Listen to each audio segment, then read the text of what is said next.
How to clean the Sage Bambino Plus. Insert the silicone cleaning disc into the filter basket in the portafilter.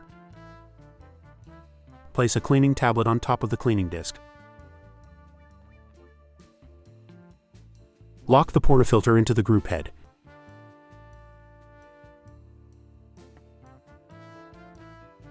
Empty the drip tray and place it back into the machine. Fill the tank to the maximum level and reattach to the machine.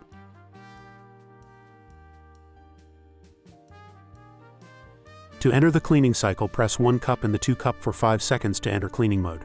The 1 cup and 2 cup button will then be illuminated. Press 1 cup or 2 cup to begin the cleaning cycle.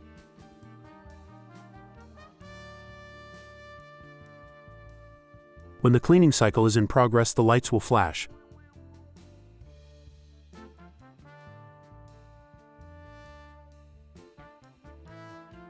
The machine will go back to ready mode. The cleaning tablet should also have completely dissolved.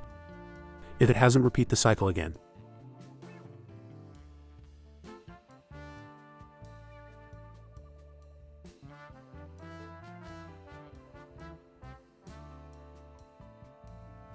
Once the tablet is dissolved, remove and rinse the portafilter in the drip tray.